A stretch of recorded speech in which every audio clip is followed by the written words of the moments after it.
a little bit. Welcome to another episode of the Lookout Podcast. With me today is my good friend Tanner Fruit. How's it going? Oh, it's good, man. I gotta angle this thing so I'm looking at you actually a little bit better, but it's good, man. Thanks for having me. We're in the Willow Lookout up on Willow Mountain, and actually one of the origin stories kind of for my podcast is being up here when I was dealing with the tumor, and just BSing with Tanner here and about life and some options. And I was trying to force you into doing a podcast, and then I kind of stole the idea. Not really stole it. You weren't into it, so I was just like, well, maybe I'll do it. Yeah, I think you're an excellent podcast host, and so I think you doing it is a fantastic idea. Oh, thanks, man. And everything that I've heard so far, I really like. Oh, thanks, man. I really appreciate it, dude. Yeah. If I can, get my stuff together a little better, I think we'll be good. Yeah. Oh, man. We're both really avid podcast fans. We both listen to them all the time, at least from the conversations we've had just in general, Yeah, absolutely, man. Kind of comparing notes on things, Yeah. And normally I don't do it, but I put a notes list together because, Nice. Yeah, just like, some of the conversations we had in the past and just like all the stuff you're into, man. I mean, like you said, like we're both kind of podcast enthusiasts, and I think because we both like work in media, like, I didn't really announce you as I wanted to, like firefighter, lookout, fire lookout, and musician, and artist really is, the traits I was going to bring in on. So I'm a little late to that, but did I miss anything on there? No, you pretty much nailed it. Yeah. Those are the things that I dedicate most of my time to. Yeah, man. And it's awesome, dude. And I like the streaming things you've been doing, with the sunsets, man, are huge. And and just kind of lifestyle you're living too, man, is something that's super cool. And I just enjoy hearing about it, Yeah, thank you. Yeah, man. Well, thank you for the comments on the podcast too. Yeah, dude, I'm so glad that you're doing it, And it's amazing to get into the process of, like we were talking before this, learning how to do it. Yeah, figuring out all the bits and pieces it takes to do something like this. You learn so much. Yeah, dude, all the ins and outs and stuff, man. Like, holy cow. Like, you're talking like, piecing your gear together. I'm over here complaining about, 2 mics, a couple of stands, and a GoPro, and then you're like, yeah, it's a pain to move all my music gear around. And I guess we should, kind of go into that a little bit, man. Like, so saxophone is kind of your main instrument, and then, but you can kind of play multiple instruments, right? Yeah, saxophone's the main one. I started that when you're in 4th grade, Really? When you're in music school and usually it's 5th grade, you pick an instrument. Yeah. And then saxophone was one where you had to do summer band for them to let you do saxophone. Oh, so really? I did 4th grade is when I started. Were they kind of like making you earn it or something? Is that what the deal was? I think they thought because it had a lot of buttons, it was more complicated than other instruments. So they wanted you to have a little head start. Oh, gotcha. It's surprising because saxophone is, I would say it's no harder than the flute. I think is harder. Yeah. A bunch of other instruments I feel are equally as hard. Yeah, the flute for sure, because I can kind of remember that because I also played saxophone in 4th or 5th grade, and it's just kind of whatever the family had rolling around. Yeah. My brother got the cornet, like the horn thing. Yep. Yeah. And every time you tell someone cornet, they're like, "Oh, clarinet." And you're like, no, not the same thing. Cornet. Yeah, cornet. Yeah. Little horn thing. Like I think it's just like a little shorter, right, than like a trumpet, right? Yeah, same key, just a little smaller, like a slightly different timbre. Oh, gotcha. Yeah, and it was a little more compact, so I was jealous because I'm lugging the saxophone around, as a little kid, and Caleb's, my older brother's got this little, cornet that he's bringing to school with him. He could fit in his backpack. Yeah. But, yeah, I didn't think it was too bad. I mean, I think I was, like, one of those over-enthusiastic kids, though, because I think I was just, like, blowing in that sucker as hard as I could. Not, like, thinking about it. That's good. If I was your teacher, I'd be stoked on that. Oh, really? I thought I'd be the annoying kid. Maybe. Yeah, no, if we're being honest. The more air is better. More air means more material that you can sculpt into a good sound. Oh. But like getting a kid to put more air into the horn is I feel like that was probably harder than having someone be like, okay, you have a lot of air, good sound. Oh. Now let's figure out how to sculpt that. Yeah. Rather than try and like build a kid's confidence into blowing more air. Oh, gotcha. I kind of see that, especially at a young age. You know, like kids are shy. Look, Yeah. I guess luckily I wasn't there for a while. I got a little shy when I was older, but Uh-huh. not that age. You know, Uh-huh. just a young wild kid. Yeah, man, that's pretty awesome. Did you want to dive into the music world a little bit, or do you want to go like more towards the fire stuff? Oh, whatever you want, dog. Yeah. I mean, we're on, stay on the music thing for a little bit. I just maybe loop back to kind of how we got to here, and Yeah. on top, like I said, didn't even say where we're at. On Yeah. top of the lookout right now. I mean, we're up at Willow Lookout, but we're on the roof, which is pretty cool. And got the bitters in the background and beautiful sunset going off, and hopefully that camera's picking that up. And then almost full moon rising up to our east here in our face, so might be able to pick that up here in a minute. Yeah, maybe you should do a little intro video edit and show the moon.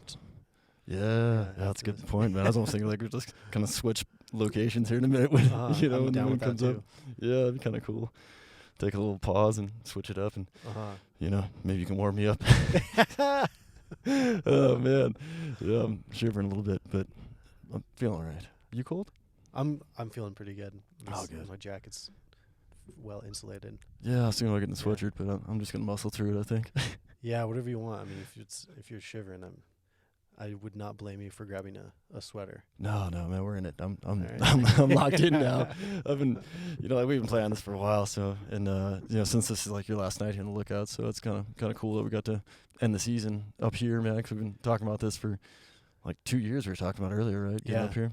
Yeah, since 2020. Yeah, man. The inception of the podcast. Yeah, it came with the name, and that's how the name came to be. Because I was, saw your equipment, I was like, oh, dude, Lookout Podcast, and then I liked the sound of it, so I was like, oh, maybe I'll do that. Yeah. But back to the music stuff, man. I mean, you were doing music back then, and I guess since 4th grade, and then where'd you go from like 4th grade? Did you go like high school band and stuff, or? Yeah, I pretty much stuck with it. I started in 4th grade all the way through. I mean, when I got to high school, that's when I started to get really serious about it. Oh, yeah. And was taking lessons the entire time.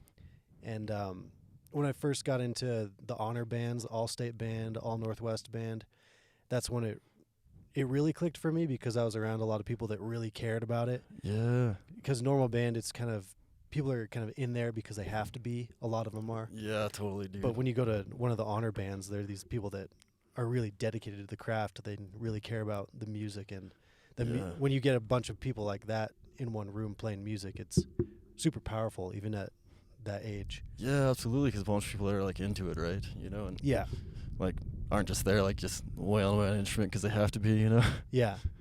Yeah. Man. And so that was super inspiring. And then decided to go to college for it. Oh, really? Because I got I got a scholarship for it, and I wanted to keep doing it. Yeah, man. And went to the University of Montana, studied saxophone performance. Oh, cool. Graduated with that as a degree. And then when I got into college, that's when I joined my first band that played at bars, played at festivals, played at parties. Oh, really? And that's when when I was like, this is what I want to do. This is my favorite thing. Like looking out over the crowd and people getting into it and stuff. Yeah, like being the party. Yeah. We played a couple parties where it was like classic house party. Everyone's raging. The entire place is just slammed. Every corner of the house was packed with people. And oh, dude. Yeah. Kind of like something off a movie scene, huh? Exactly. Dang, man. Yeah, there's one party that we played. There's so many people there that the deck collapsed. Really? Dude. Thankfully, it wasn't like a high deck. It just fell like 6 inches or so. Still, though, man, that's impressive. Yeah. That's awesome, man. That's like definitely something off a movie, Yeah, it was definitely like that. I'm very fond of those memories. Yeah, I can't imagine. I mean, like the first night of being on stage, I mean, like that'd be wild, like at a live venue, I mean, like just... Yeah. I mean, you probably did some stuff. Did you do any like pep band stuff for the university? No, I never really dug pep band or marching band. Marching band I really actually kind of despised. Yeah. Because I hate being cold. Yeah, dude. I know the feeling. Yeah. I mean, Montana marching band it's in the fall. It's Yeah. around right now. Yep. And it's always cold. and the saxophone never really gets the good parts. Oh, true. Marching band is fun if you play trumpet or drums. Drums, yeah. Yeah. Yeah, that's iconic for college games. Is you hear the drums just wailing away. Yeah, and I didn't have to do marching band because I was a performance major. Oh, nice. So, yeah, never had to do that. I wasn't into that. I was like, jazz band was my favorite thing. Yeah, that's what really got me into it. Yeah, man. God, and there's so many avenues, and I even forget about, and and there's more layers than I know about for sure. That you know about, but when I was in, I think maybe we talked about this, but when I was in college, I was running track, at MCB, and I was struggling with the. I had to take like a music appreciation course, and we had to follow the music, and it was really cool. It was, like Beethoven and I'm trying to think of like the old composers. Yeah. And then like as the music was going, you had a sheet and you had to follow, and the instructor or the professor would be like, he'd pause it and he'd be like, all right, mark where we're at or something. I can't remember. He had some kind of thing where he'd stop the music or he'd say something and you had to like say where we're at, and he'd do it throughout the whole piece of music, and at the end you turn it in. That was our test. And I was like tone deaf or something, like I could not do it, man. Like I could not figure it out for some reason. And like I was at every class, so I finally went to him about like halfway through. You can drop, and I was like, hey man, like, you probably see me. I'm there like every day, in the front part of the class, in small class. And I was like, I just can't do it, man. Like my ear isn't working or something. And so the only way I could like pass with a decent grade was to go to all these performances around Billings, so like the Billings Symphony and orchestra, and then Billings also had a pretty good auditorium itself, and they had like a percussion band and a brass band, so I got to get exposed to all the stuff that I'd never seen being from small town Whitehall, and like get a new appreciation for it, man. And the reason why I was telling you I was running track at the time is because like most of the time it was in the evening, so I get doing track practice, not even have time to shower. And like I would just like go like sometimes in my sweats and show up at like this awesome like theater type venue downtown Billings where the Billings Symphony was playing, and like I'd just be like in the back, so I'm like, I don't want anyone to have to smell me. That's hilarious. Yeah, and some of the other students were doing the same thing, and they'd show up and they get their like is it playbill when you show up to those things? Is that what it's called? Oh, like because the theater's playbill, right? What are they called? Like your program. Yeah. Yeah. And that was like our proof that we were there. Yeah. You turn that in. And a lot of students would go get the program, sit around, make sure the professor's not like watching, and then sneak out. And I remember thinking like, that's exactly what I'm gonna do. And then I stayed for the whole performance, man. I was like, this is great. And I think that kind of music doesn't come through as well like on CD or on radio, you know? That's some live stuff. Yeah. When you get a whole group of like 30 or 40 plus people in the room all working together to create music, it's amazing. It's powerful. Yeah, and secondhand, it just doesn't come across, man. Like it just loses its crispness or something, if that makes any sense. Definitely. Oh yeah. The sound is music today, everything that's on Spotify, everything is compressed. Like there's all this, the audio is a bunch of waves and stuff, and like it's a lot of information, but how you can fit it on a phone or like stream it across the airwaves is it gets compressed, and it basically like removes a lot of the detail of the sound. Oh, gotcha. Where live, I mean, there's nothing that's as real as it gets. Yeah, straight from the instrument to your face, and exactly. Yeah, it's so nice, dude. Yeah. And like just going to see like a brass band was super cool because I'd never seen that. And then like I remember walking a little bit later to the percussion, and one of the he's a pole vaulter, was on our team, and I knew he was doing something, like with instruments, like that's how like naive I was to what he was doing. We talked a little bit about it, and then I show up and he's like on some like massive drums on the stage, and it just sounded awesome, dude. But so were you like doing that for the university then there, U of M?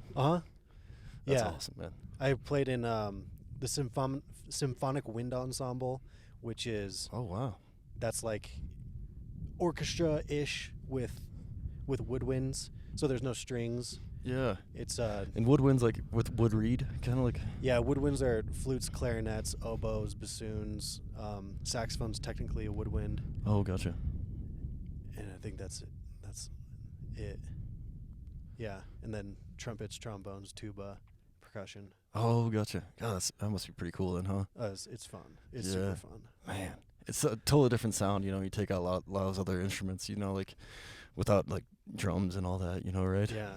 Yeah. I kind of took it for granted in a way. I didn't know, but anymore I don't play ensembles like that anymore because you can't get 60 people in a room to do that. You know, we rehearsed 3-4 times a week, played shows, went on tours and stuff, and I mean, you can't afford that anymore, you know. No, man.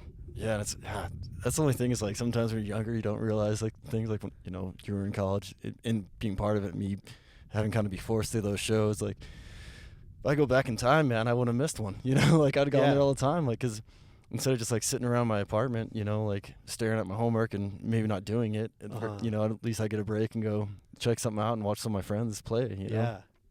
Yeah. Thankfully, you can still do that. Like University of Montana has. Oh, true. Any university, that's kind of where you're going to get that. There's professional ones in some of the cities. Yeah. And then like, you know, there's symphonies all around. So it's still possible to see it, but yeah, that's a good point, man. I just gotta think about doing it and make it happen. Exactly. Take a little effort. And you have to, in school it was for free. Yeah. Now you have to pay for it. Yeah, true. I think that's why I probably don't think about it as much, you know, like when thinking about paying stuff, it's, you know, going to like, I don't know, movie or something, I guess, or, you know, sporting game, but yeah, it'd be nice to like just get some more culture and do something new and, you know, break up the, you know, it kind of breaks up the year a little to go to something else, you know, and like when I was a kid, we'd always go like the Nutcracker, you know, which is, you know, like, is that like an orchestra? Yeah, that's technically you'd call that a ballet. A ballet, which is they got the full orchestra, but then they're also all the dancers. It's a full-on production. Yeah, and I think that kind of helped me a little bit as a kid, you know, doing that tradition with my grandma. So you know, like, so that's kind of cool. Yeah, I don't tell many people that, but now it's out. yeah. I don't know where it became like weird to do something like that. I love going to musicals. I love musicals. Yeah, man, like and ballet and all that stuff. It's especially live. You get to get appreciation for the talent. You know. Yeah.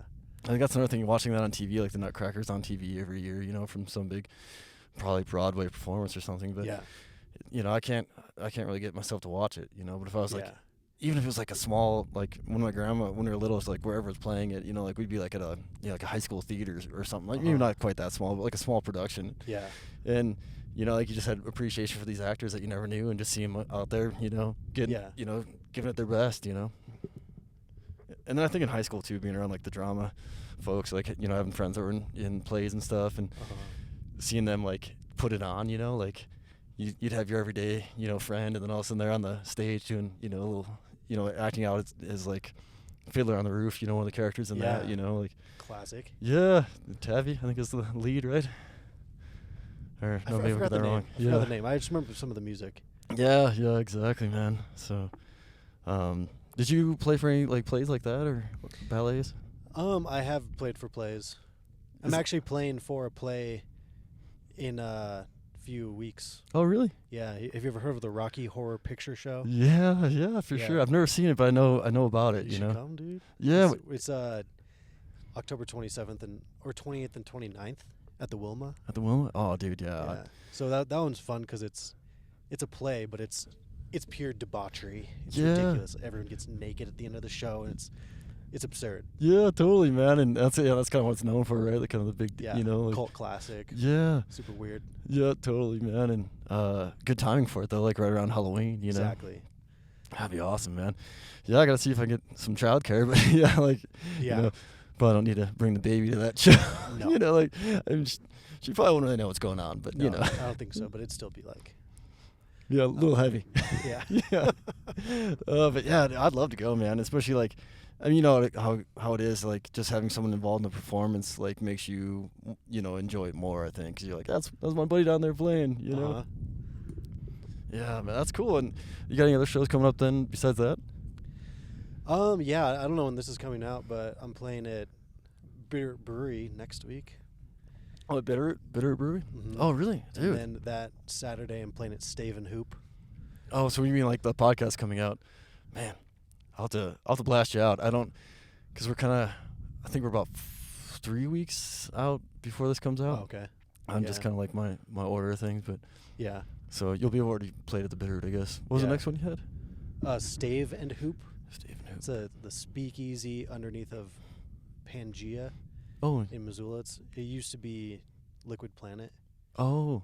But yeah, Oh, gotcha. Oh, yeah, yeah. No, I know exactly what you're talking about. Yeah, Yeah. it used to be that big liquid plant off of Higgins, right? Right Yeah. off the main drag there. Uh-huh. Cool. What is that? When's that? 2 weeks? That's next Saturday. Oh, dang it, man. That's still before this thing gets out. Dang. Yeah, no worries. Yeah. Okay. I wish I was a little like more, on top of my episodes. Yeah, Like. tell the people to follow me on Instagram, and that I usually blast out where I'm playing. Yeah, yeah. What do you got for hit out your social right now? Tanner Fruit Loops. Hey, yeah. Just Yeah. Instagram there. Yep. Nice, man. You got all your shows and information on that. I usually put it on there. Yeah. Yeah, and check out because can you still go back and watch some of those old live streams that you had? Yeah. It's all on YouTube under the same name. Cool. Yeah. Like anyone who's listening to this, I'd recommend checking those out. Like, and I told Tannis already, but I want to repeat it just because it was really cool for me because I live, not too far from where we're at here. Yeah, we can probably see your house. Yeah, you can about see it, just down that away. And so like I think lat long. I don't know. Whatever the line. I think lat's north and south, long is east and west, isn't it? Yeah. All right. Yeah. So latitudinally, I think we're like right in line about just a little bit of elevation gain up here. Uh-huh. So we're getting like the same exact sunset. I'm watching through my phone, cooking dinner, and watching my sunset, listening to music. Man, it was a great way to kind of wind down the evening. That's man. awesome. Yeah, I really appreciated you having it out there. Yeah, thank you for watching. That's exactly what I was kind of doing it for. It's just Yeah. kind of like 100% improvised, and I'm just kind of making beats and vibing out at sunset, and that's kind of the goal. Is like you put me on while you're cooking dinner or cleaning the house or whatever, and Yeah, driving home from work. exactly. Yeah, 'cause that's usually when I started. I think you'd be about just getting started when I'd be leaving, Yep. the office there, and then, cruise at home and, put a pause on it and say to the Yeah. fam, and then start getting stuff ready for dinner and put it back on. And Yeah, yeah, it's super cool, man. yeah. I'm gonna continue to do it as well. It's not gonna be at the lookout for the time being. I'm gonna try and find nice vistas to do it at, but Yeah. probably a lot of it's gonna be in whatever room I'm in at the time. Yeah, that'd be But kind of cool. until next season when I Return. return to the tower. And Yeah, that'd be cool, man. And you've been here how many seasons now? this is my 3rd season at Willow Mountain. Willow Mountain. 8th season as Lookout. Dang, I was at dude. Sula Peak before this, like Yeah, where Sam is currently yeah. staffing the Hilton on the hill. Hilton on the Hill, it really is, man. Holy cow. Yeah. Like that's set up like it looked big in the pictures, but then when I walked in the room, like when you actually get in the thing, you're like, this is massive. It's epic. Yeah. I love the sound in there too. Practicing saxophone there was amazing because the ceiling's really high Yeah. and it has a really nice reverb. Yeah, I bet, dude. I didn't even think about that. Yeah, that's cool. So 8 years of Lookout, and then how many years as firefighter, as a wildlander? This is my 13th. 13th season. Jeez, we almost got about the same amount of time. Man. Yeah, dude. That's awesome. It's man. crazy. It's wild to all the people we started with are the Bosses. bosses. I mean, now you're a boss, but Yeah, kind of, not really. But yeah, yeah, you're right. I mean, like one of my friends is an FMO. Like it's wild to think that's about. wild. Yeah, yeah. Like I mean, at least the acting Bitterroot shot this year. I just talked about this yesterday in the podcast I did with Ivy, but I'm a year older than Cash. And it's wild to think about because like he's when the soup now. yeah, so it's like wild to think about because when I was, starting out, like a soup was like this, like just The baddest. yeah, the baddest and like older, like wise Yeah, person. seen some fire. Yeah, like a senior person, not like old, but like as in like withering away, but like old as in like experienced. Exactly. Yeah. And like now I'm a year older than one of them. It's like, oh man, time just flies, dude. It does. Yeah. So then, what brought you to Lookout life in the first place? I guess. I mean, really, it was music. Oh, really? Because I graduated high school on Friday and started in Powell on Monday. Oh wow. So that was when I started right out of high school. Did 2 seasons at Powell, and then did 3 seasons at 9 Mile on the Lolo. Oh yeah. And then my last season was my first full season because I graduated from college. And then was kind of deciding what I wanted to do in life. Is like, do I want to do career fire? Do I want to like do that track and work my way up, and maybe hot shot for a bit, and eventually I think I would have tried to smoke jump like you. 'Cause Yeah. that just seems like the sweetest. I love the I just like it. Yeah, the lifestyle's great, I dude. love Like lifestyle. I was gonna say, like the lifestyle you live is real super similar to a lot of what the bros do, and I like the autonomy. I like the fact that you can kind of do, like, be your own person. And yeah, it's definitely more independent. You Yeah. know, like your day is a little more independent. You're assigned to different areas of the jump base, but like you kind of have a little bit more flow to it, and yeah, like you said, you're not really getting micromanaged like you can on other crews and stuff. Or yeah, it's just part of the crew nature, you know. Like, which the crew is amazing, but Yeah. I just like not having 3 bosses telling me what to do all the time. yeah, it's especially at district, man. It's so tough like that because you know like Steve I's got 2 captains, right? And then like Darby Sula, you know, like he Then AFMO, FMO, Yeah. and district ranger. Right? It's just like the ladder goes all the way up, and yeah, and depending on who you run into, you get different instruction at a different minute, you know. yeah, which is fine. I mean, that's part of it all. But Yeah, because things are always just changing, but it's just it does Exactly. make it a little tougher because like at the jump base, I mean, there's not the movement, you know, like you're yeah, especially in fire season, you're at the jump base until we get a fire call, or you know, and if you're on first load, you're there, you know, and then Yeah. if something else happens to come up, then you know, like a practice jump is typically the only time you really leave the base for anything, and unless you're going like single resource or have some other obligation, you know. So there's not really all that like changing in plans like you get at a district, you Yeah. know, where it's like your captain could have been told something from the night before, and so that's the plan, and then all of a sudden like you're on the FMO or AFMO or whoever who's just got some new information. They're like, no, we're doing this now. So it's like, oh, Yeah. and you know, plans change so fast like that. But yeah. I think you'd really enjoy the jumper world, man, for sure. Yeah. I just like, and there's such a bunch of bad dudes, Yeah. bad people. I Yeah. mean, I'm some of the just bad people. I've Yeah. seen some hardcore men and women that I'm just very impressed. Yeah, man. My by friend. just their attitude and the way they work, and Yeah. Me and Tyler Ware were talking about his rookie cuz, you know, like well, his whole class, man, like Tyler Ware's was really awesome, really outstanding group. Not only like tough and good workers, but just great people, man. Just like really cool, super chill, and like his rookie class, man, like that was full of just like tough, you know, men and women of that one, you know, like just they're the first ones in the Ram Air, so and hopefully I'll have them on so we can talk about it, but yeah, like I think and hopefully I'm not getting this wrong, but I think at one point Naomi Mills was coming in and she hit so hard that she put like her teeth through her lip. And like, you know, just and was more worried about like having a check against her towards, you know, completing rookie training, and you know, like having a bad mark for like not doing her landing right than she was about her like face the bleeding. fact that she put a hole in her lip. Yeah, exactly. Like that's how tough she is. I'm That's like, insane. dang, man. Like respect. You know? Yeah, so much respect. Yeah, dude. So yeah, man, I think he'd fit in good, and especially all the amount of jumpers that seemed to come out of Powell, man, just was breeding him there for a while. Felt like, you know. Yeah. Some of the people that I started with my first season are jumpers now. Derek Ryan, Brendan Quinn. Yeah. Quinn's a beast, and Derek Ryan was part of that 2015 class with Tyler and Mills. Mm-hmm. Yep. Yeah, he's awesome, man. He's a hard-working dude. Get my wires Yeah, crossed. he's the man. Yeah. It just brings back fond memories of, you know, like your first years in fire when you're really young. Yeah. Everything's awesome. It's just really, everything's really fun. Like, here's a drip torch, go burn down that. Yeah, exactly. Like, okay, like you don't really know what you're doing or how to do it, but you got fire in your hands. You know, exactly. So fun. Yeah, so fun.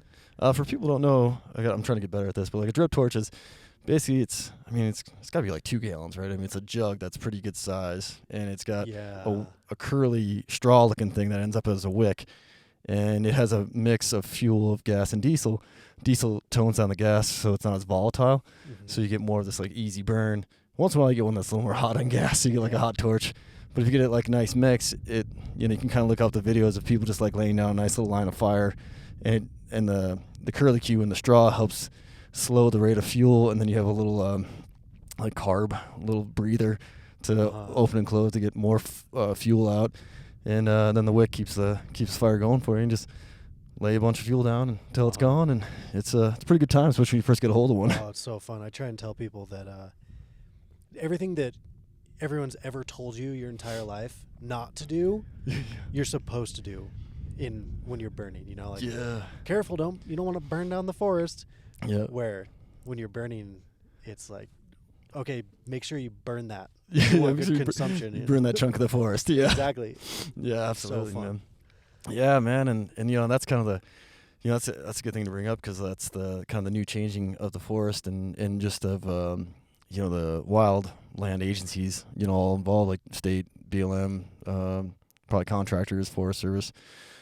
Might be missing some, but is the the good fires prevent bad fires. Is kind of the new way of things moving. So Yeah. and so I was putting down fire and like you said, burn up a chunk of the forest, and we can control it versus August when that same chunk is burning and we have no control. Yeah, So, exactly. And you're just telling people to get out of the way. yeah, exactly, man. I'm trying to catch it. Yeah, trying to stop a natural disaster. Yeah. It's something that I also end up explaining to a lot of people that come to visit. Yeah, dude. Like, why don't they just put that fire out? Like, well, We'd like to. it's like trying to stop a hurricane. Yeah. Like, at a certain point, there's not much you can do. Yeah, totally. And that's like with the new legislation that they're trying to put through, I think had a little bit of that verbiage in there. It was like, we don't get in front of tornadoes. We don't get in front of hurricanes. Why, we're losing people because we're getting in front of, wildfires that are naturally cause a lot of them, Yeah. And just part of the landscape anymore, Uh-huh. Man. But, yeah. and, Smokey didn't really help us out there, No. for a while, but the message is getting changed, and, Yeah.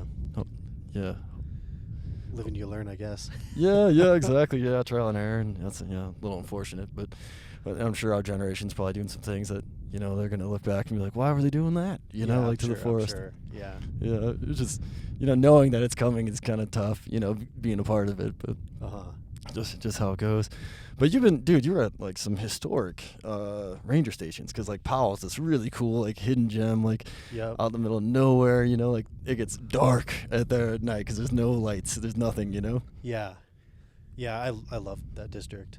It was gorgeous terrain. Yeah. I love the ranger station itself, all the mules. Yeah, and like it was great overhead at the time. It's all it's a revolving door. It's all different now. Different faces now, yeah.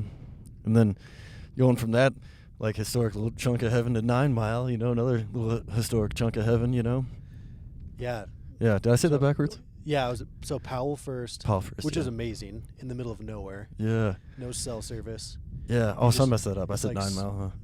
Yes. Oh, yeah, my bad. Yeah, but I love both of them. So Yeah. Powell, middle of nowhere, right behind Locksaw Lodge, no cell service. So it felt like summer camp. Yeah. You're just like hanging out, just you and your crew. Yeah, dude. Everyone's hanging out all day during the day, and after work you're hanging out with the same people. Yeah. Yeah. Which could get interesting sometimes, but Yeah. it's overall really good. Yeah, I could see it being a little, sometimes that gets a little rough towards the end of the summer, but, if you got a good crew and, like everyone's getting along pretty good, usually ends up being good stories and good time. Yeah, exactly. And I'm still friends with a lot of them. Yeah, that's good, man. Yeah, it builds that bond, especially you got no one else to really hang out with, Yeah.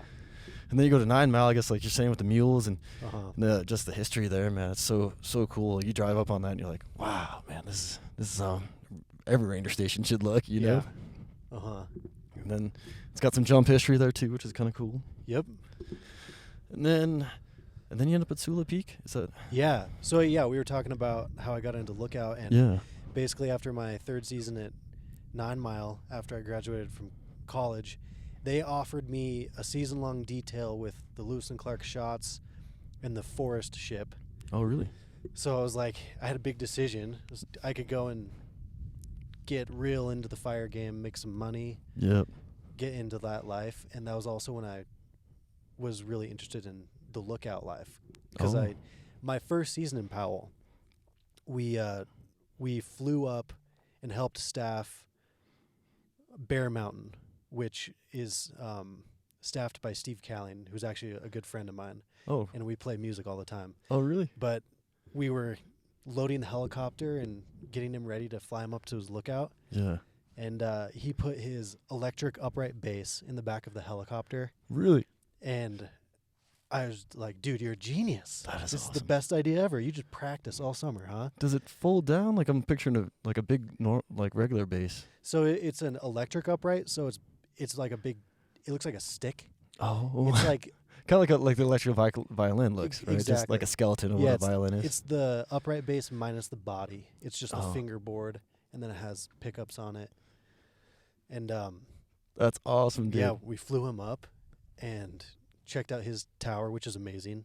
Yeah, I've never been. The trailhead for that is Jerry Johnson Hot Springs. Oh, really? 7-mile hike with like 7,000 vert.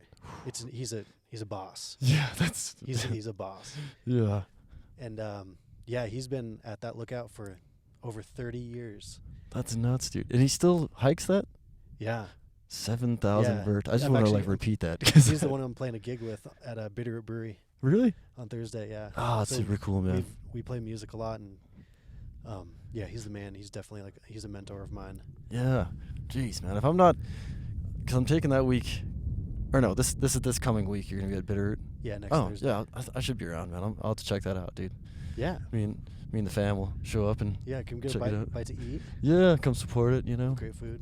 great food. Yeah, great beer there. Uh-huh. So, yeah, that's awesome, man. And then, so that kind of sparked the bug. You're like, man, this seems like a good idea. You get That got the wheels turning. And that was my first season, and I held on to that. Kept thinking about it. I was like, that's genius. yeah, dude. And then it was kind of like, you've done. That was a big thing with fire. I was in music school, and then during the summers, I'd be going on fire assignments, Yeah. and I'm not practicing my horn for 2 to 3 weeks, Oh, yeah. 4 weeks at a time.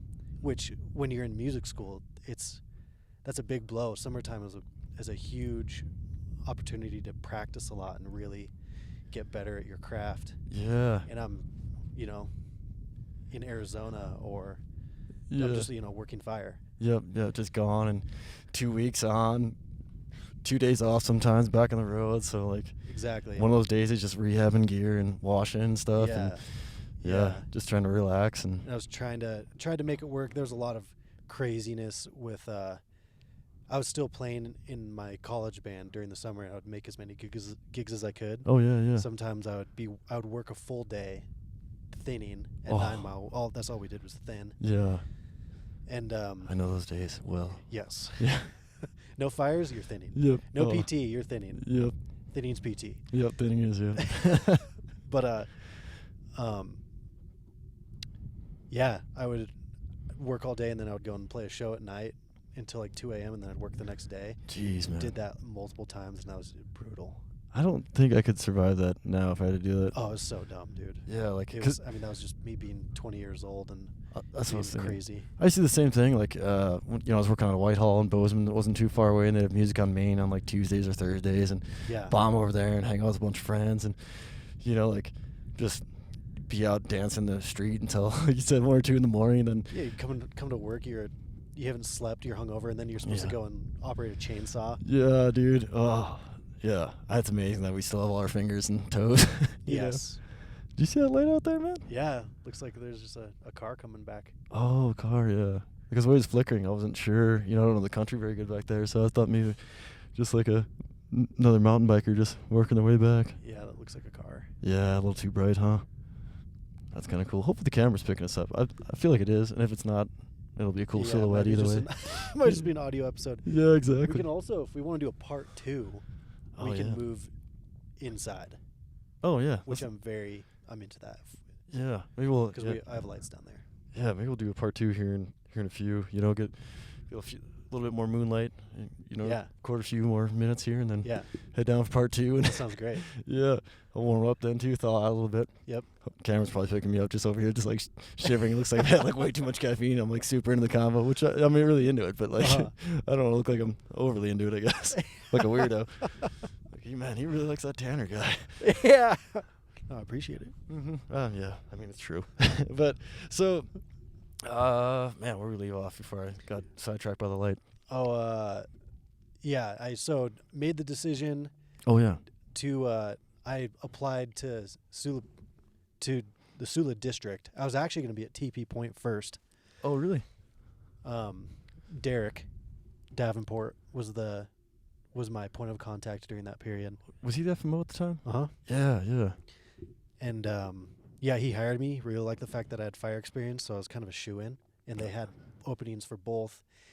and the lady that was going to be at Sula Peak switched to TP Point because she had a dog and was afraid of the rattlesnakes at Sula Peak because it's notoriously lots of rattlesnakes. Which I mean it was. I saw plenty of rattlesnakes up there. Oh, jeez. Yeah, almost stepped on a couple times. Really? Yeah. Like early in the morning or something, just kind of. Well, I would go on runs. Oh yeah. And I'd have music in, like I was like told my essay was totally off. Yeah. And then I taking a step and there's a teeny baby little rattlesnake. Oh man. Sizzling. Yeah, it's sizzling. Yeah, exactly. I said some of those little suckers don't really rattle too well because I don't have enough. It's just like a little sizzler. Yeah. That's a great way to put it. I saw, some seasons I would see 5 or 6. Jeez, dude. And those are they say those bad. I don't know if it's true. But remember the rumor behind the babies is they'll give you the whole venom instead of like a little shot, so it's supposed to be worse, right? Yeah, but I would never kill them. I'm not, I'm just trying to live in the same environment as them. I respect you. You respect me. Yeah. Let's live here in harmony. If you bite me, I will kill you. But yeah, exactly. Just don't bite me. Don't make me do it. Yeah. Yeah. No, yeah, I respect that too. So never had to do that. Yeah. You were there for 2 seasons? 5 seasons. You were 5 seasons Sula? 5 seasons. Jeez, my math's off. Yeah, it was 5 seasons and it was sweet. It was exactly what I did, what I wanted it for. I was playing in 2 bands, 3-year to Dog, which transformed into Shakewell. Shakewell is a well-known Missoula band that I played in for several years and still play with the people today. Oh, really? Still play gigs with them. That's awesome, dude. But I'd practice all week, look out all week, and then we'd play gigs on the weekend and just do that over and over again. It was awesome. That is awesome. So you'd have to drive out from the Lookout, deep in the Bitterroot all the way to Missoula or wherever the gig was. Pretty often. Yeah. And that was I wasn't overtime hungry at the time. I was just like, I want to play music. This is why I decided to do this. Yeah, man. So I would take most of my weekends off. Sometimes I would take 5 to 6 days off at a time. And Derek was really cool about that. He understood what I was chasing. What I was there for, yeah. Yeah, that's super cool, man. And I think it pays to have bosses like that, and you get them here and there in the Forest Service, especially because, it's starting to fade out a little bit. But when we started, still kind of encouraged not to get not to try to make this a career because there wasn't that many positions. Being a career person in the Forest Service was super hard. So, which is wild. It's wild. I remember That's even so just getting a job. Yeah, the only reason I got a job so easy out of high school is because my uncle was, he's a career firefighter. Yeah. And he put a good word in, and that's how I got it. Because I remember back then it was competitive. So hard, yeah, just for a seasonal. Yeah. Same Same with me, man. I wasn't able to get in after high school because I only had one position open because I had no turnover, and then the next year I think it was the same deal, and then so 3 years after I graduated, I finally got a position, and I wasn't even thinking about it anymore. And then just like you said, one of my really good buddies was working. Well, a couple of really good buddies were working for the Forest Service, and I knew the AFMO at the time, and just kind of got the invite. But if I didn't know anybody, I probably wouldn't even got in with the Forest Service, you know. So yeah, that's crazy. And back then, we were saying, no one really pushed you career-wise, so if you had other stuff to pursue, man, they'd usually be pretty happy and support you, Uh-huh. But also, it was such a good gig because you could work, I think my first season, 2.5 months. I got hired out in June, went to school at the end of August or, sometime in August, and, then it was no big deal. I just gave you, 2.5 months, and, other places, they'd be kind of mad, Yeah, they were very aware of the student cycle where I started out. Yeah, it's so nice. It was great. Yeah. It worked perfectly.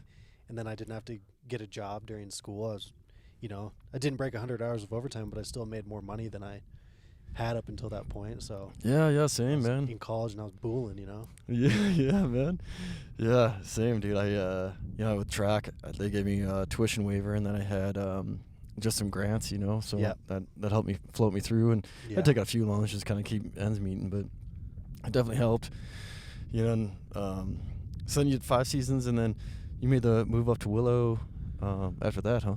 Well, actually, after 5 seasons, I moved to Colorado to join a band. Oh, yeah. And I took 1 season off. I took 2019 season off because I joined a band that we were all serious, and we all were really putting a lot of effort into this band. We were touring nationally. We had booking agent, managers, and all that. Oh, And dude. we were playing festivals, and we were on the track to like, we want to do this. We want to do this as a career. We want to Yeah. build this out, and that's kind of ultimately my end goal Still. was to do that.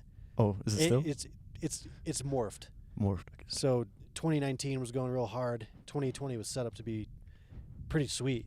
We Yeah. had some really, really epic shows booked and really epic festivals that were booked. Yeah. And then COVID canceled everything. Damn it.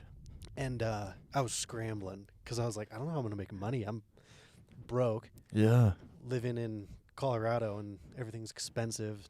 Yeah, dude. And so I was like, I started hitting up all my old contacts, my old fire contacts. And I was like, I'll fight fire. Yeah. I would rather be in a lookout, but I'll fight fire. So I called up Griff at Darby Sula Yeah.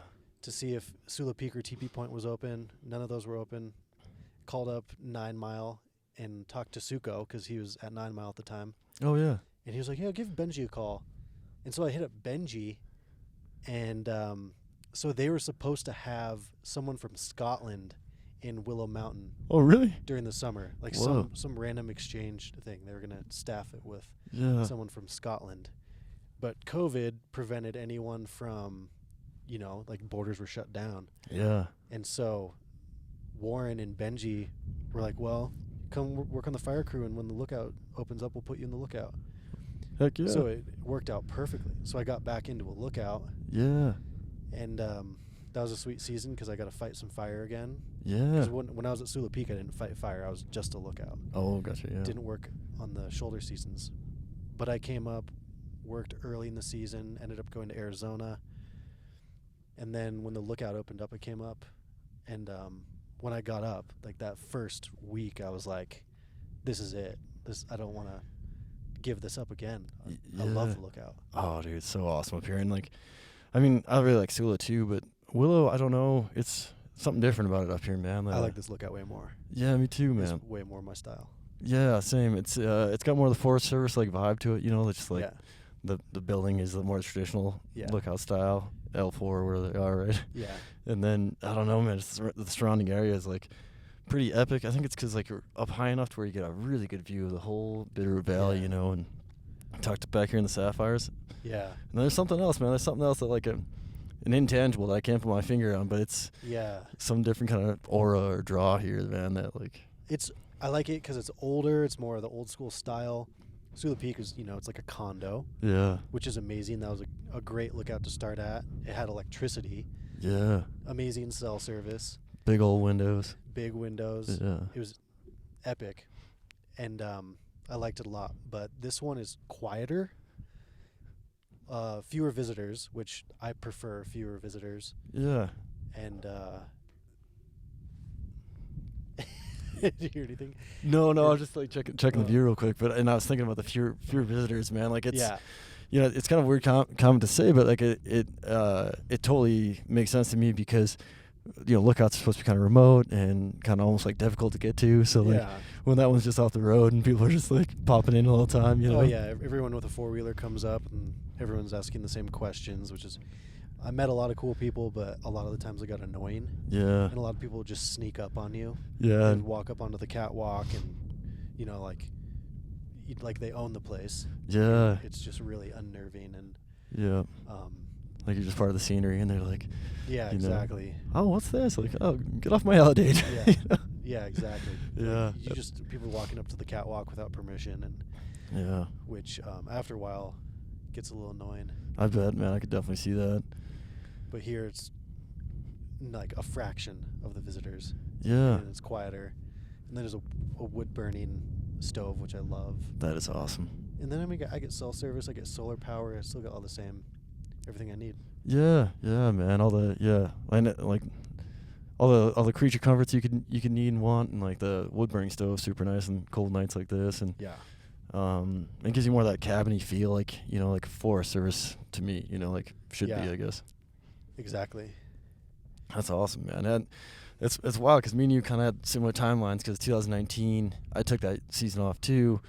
I was kind of thinking about coming back, but I was kind of thinking about just like ending it with the Forest Service and looking for something else. I went back to school, and trying to get in the physical therapy program in Missoula, and I had all my prereqs and just had to take the GRE and finish up some observation hours, and then right after I finished up intro, I think it was like intro to OChem or something. Like I just retook it because I needed one extra class to have a full load, and which was good because I was able to get a way better grade because I actually was serious about it.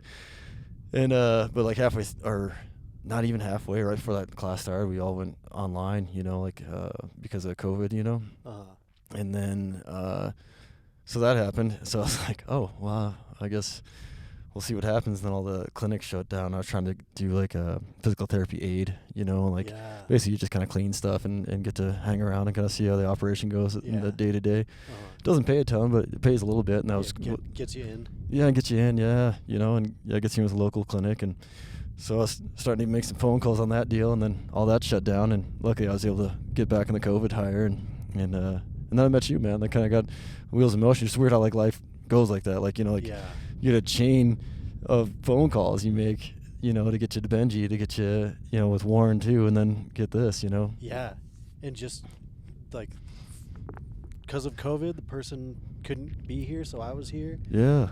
And I think they like me. I got the experience. Absolutely, so man. like I'm an effective lookout. Yeah. Yeah, it's wild.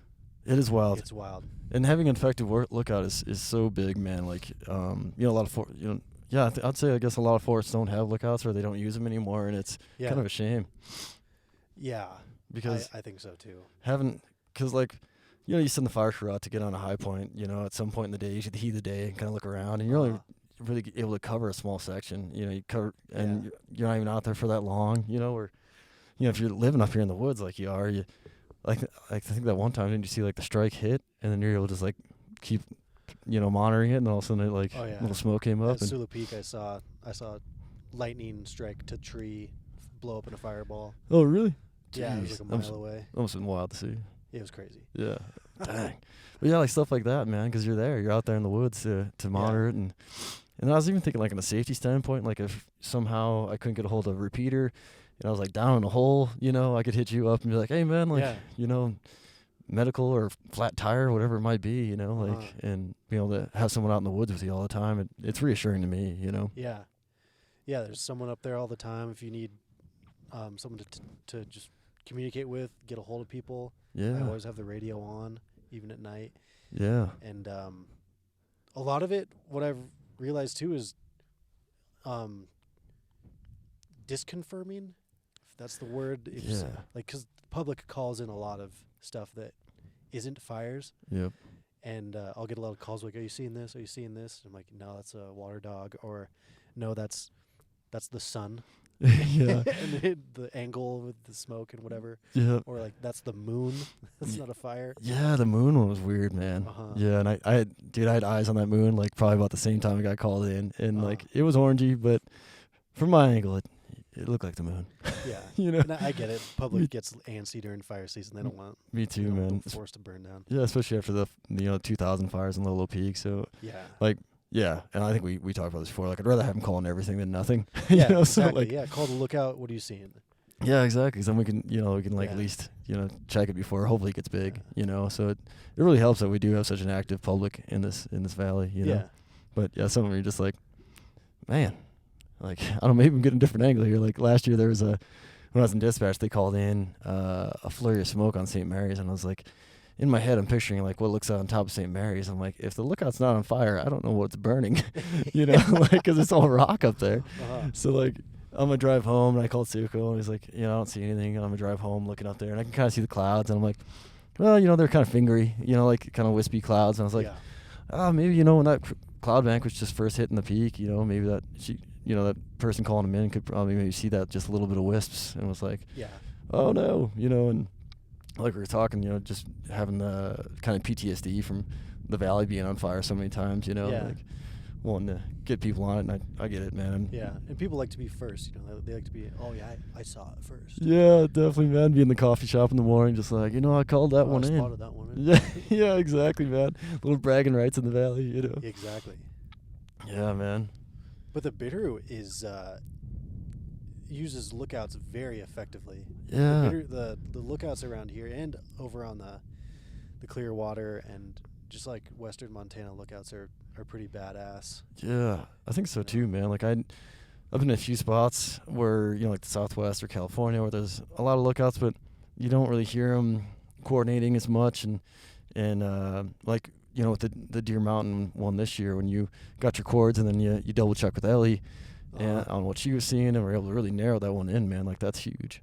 Yeah, it's awesome. We got multiple crosses this season. It was sweet. Really? It was like That's cool, like man. some old school lookout stuff. Yeah, man. Like back in the day. Oh, it's so cool, man. And then I guess I wanted to clarify the water dog real quick, and for folks that don't know, water dog is it typically is like steam, or it could even be like a low lying cloud sometimes that's just like leftover piece of a cloud that didn't quite make it over the mountain, or even like some fog from the morning, and it can kind of dance a little bit on you and be a little deceiving. So having the benefit of a lookout like Tanner, who can spend a little time and watch it and see, like, usually that it's not connected to anything. Being up high, you can see that, but down low, it looks like it could be sitting on a tree, Yeah, and a lot of the times, water dogs come about after a storm where there's a lot of lightning. Yeah. So people are looking, and it's usually there's like a little bit of rain, so there's a lot of water dogs, and people are thinking that there's smoke because the water dogs kind of track with the storm. Yeah. Yep. Absolutely, man, and can be a little deceiving. Yeah. So a few of those get called in, and yeah. Yeah, we all call them in. I've called in a water dog before. Yeah. First season. I bet, man. I could see it, dude. Like, now, I'm being patient, but, I was just working with a fellow the other day, and he was like, and he's been in fire probably really close to about as long as we have, but he hasn't fought fire much up here, so he's like staring at this hillside, and I didn't think we had any lightning, so I was pretty confident it wasn't. And then after like a couple minutes and just having the experience of working here in Region 1 for a long time, I'm pretty good at, like, knowing the difference and just, having the time, I guess, staring at water dogs. Yeah. So, I was able to confirm it wasn't a smoke or a fire, Yeah. But it can, like, and I guess that's just proof that, like that fella had been in fire, or has been in fire for quite a while, but just different area of the world, and, it was starting to trick him a little bit too, Yeah. Man. Yeah, I was hoping to get about an hour in on the roof and then thaw out and then go downstairs and kind of finish up.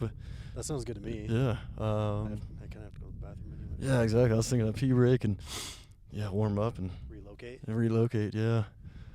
Well, that's a wrap on this one. I'm not sure I'm gonna break them up into 2 different episodes or just one. I don't know how I'm gonna do it. Yeah. Yeah, maybe 2 episodes. Just like a quick cut. Yeah. Do this and then just like now we're in the tower. Now we're in the tower. Yeah, I like that. Those will be just like one big episode. So on the roof, and we'll catch you guys back on the inside.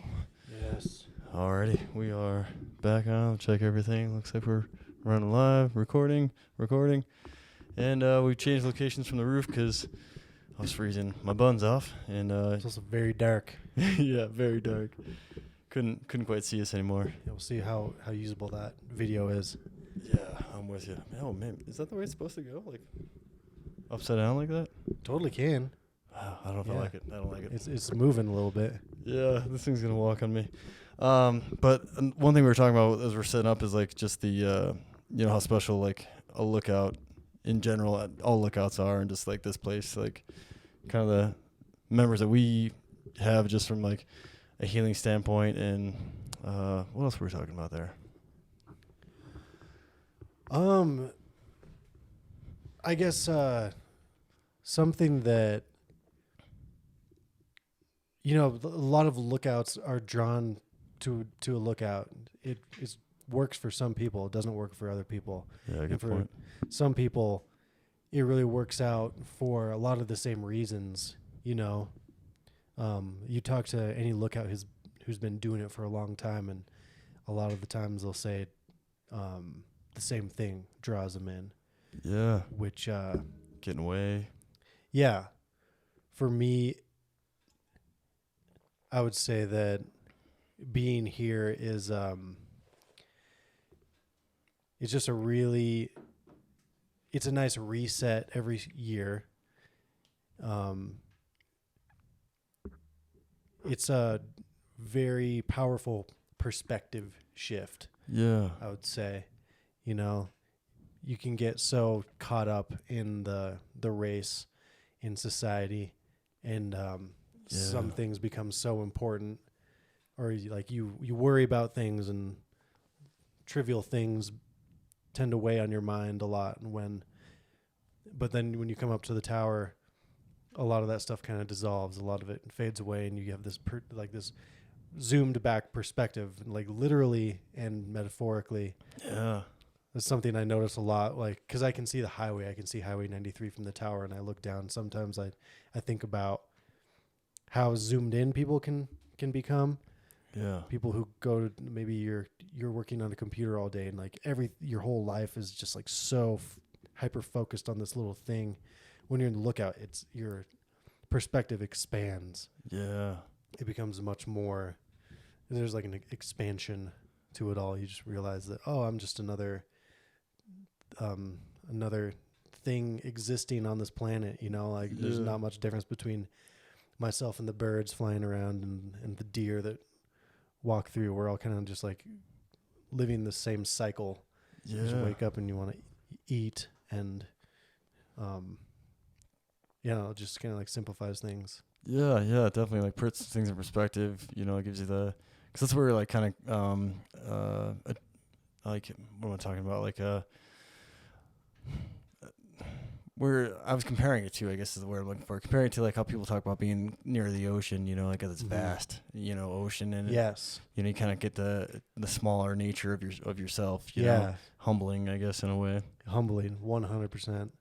Yeah, and kind of in the similar experience of like being out here, like, you know, where that one dot of light in the sapphires as far as you can really see, you know? So, like, just us right now in this tower, you know? Yeah, you're just a little blip on the mountain. Yeah. When a storm rolls through and you see the power that a storm, you see the lightning, and you see the massive clouds roll through, and you just realize you become aware that you're very small. Yeah, absolutely. Yeah, exactly. A big old powerful storm runs through, and you just kind of see that, like, you know, the full force of something, and you're just in this box on top of a hill, you know, on top of a mountain. Yeah. Like, okay. Yeah, I always wanted to be in a tower when that was going on. Like, I've only spent the night in one tower down in Medicine Point there, and which was super cool. And it was it had to be like right on full moon night, and no sleeping. It was, you know, like, I was just like daylight in there.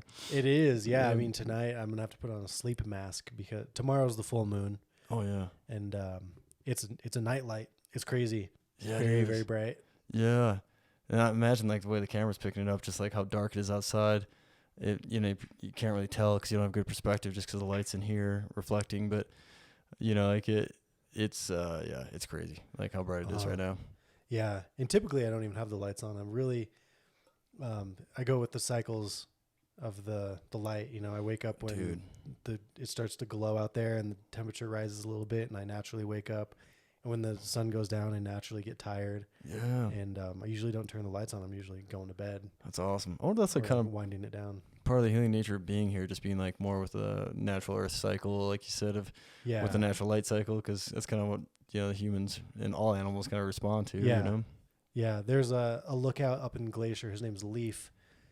He's been a lookout up there for a long time. He's kind of in the somewhat of a lookout celebrity, I guess it would be. Oh, really? He's just had there's some YouTube videos, some whatever it's called when they go up and kind of make a little short video about him. But he mentions the synchronicity. That's what you really start to become attuned to as a lookout. Yeah, I like the word there too. Yeah. Synchronicity. Yeah. You just like the natural cycles of things. Yeah. You know, I get up here and the wildflowers are popping off, you know, the lupine, the paintbrush, the balsam root. It's very colorful and nice. And then come August, everything kind of starts to die off. Yeah. But then like right about now, the 9 bark is starting to get really red and beautiful, and the larch are starting to change. And I watch the pine cones on the subalpine pop up, and then they start to balloon out, and now now they're like starting to shed. And Oh, cool. and then this year the bear grass was crazy. It was, dude. Yeah. What if that's like all the moisture, you think? I tried picking the brains of a botanist or someone who works with flowers Yeah. with the feds. Yeah. And I think it's a moisture thing, and sometimes it just pops off. Oh, gotcha. Some bear grass years are crazy. Yeah, You because know? I'd heard it was like cyclic, and then Yeah.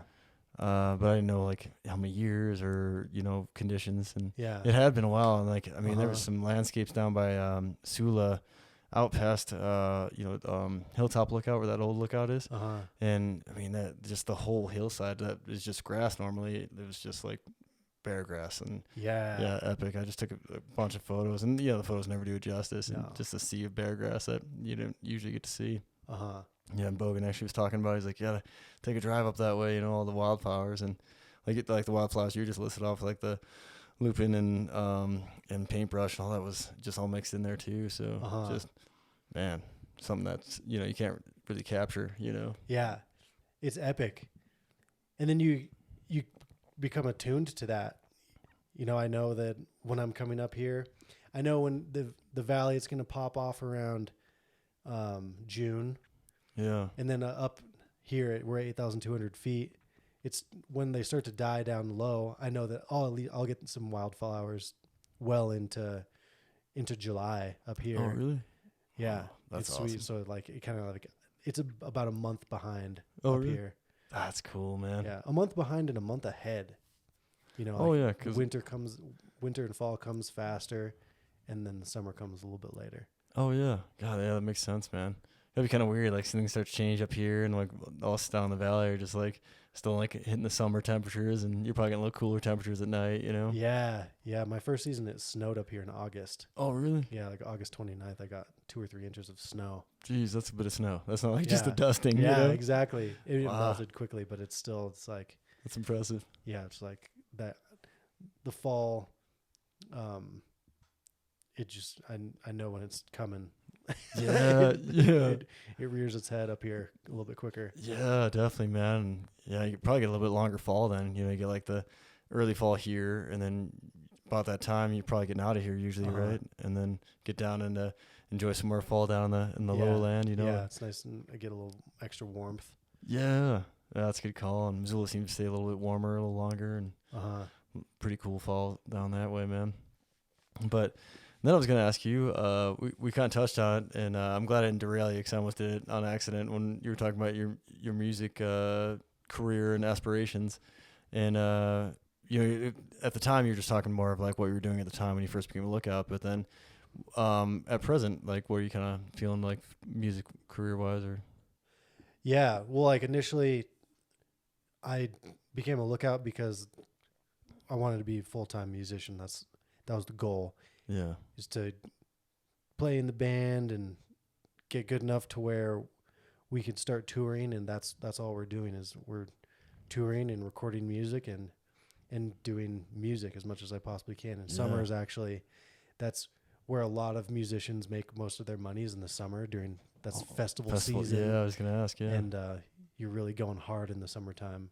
Yeah. And so 2019 was when I was like, okay, this is the jump. This is the leap. I'm going for it and doing it. And then it got derailed with COVID. But then it was a big perspective shift.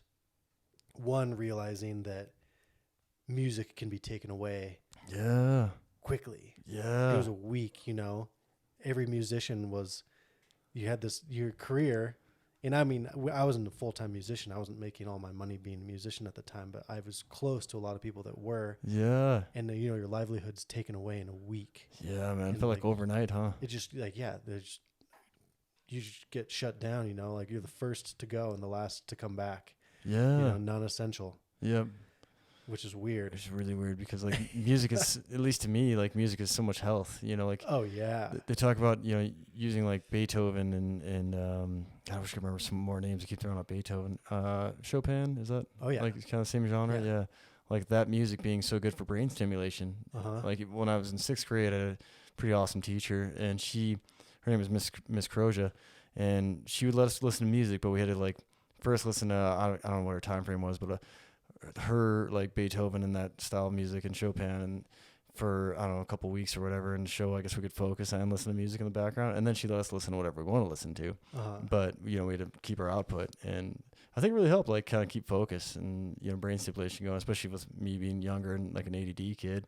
Like just having a little extra stimulation and then background noise to help focus. And yeah, it's complex music. Yeah, that's probably why it's so brain healthy, huh? Yeah, yeah. If you can show, if you play music like that to your daughter at this age, it just opens up so many pathways of music. I don't even know.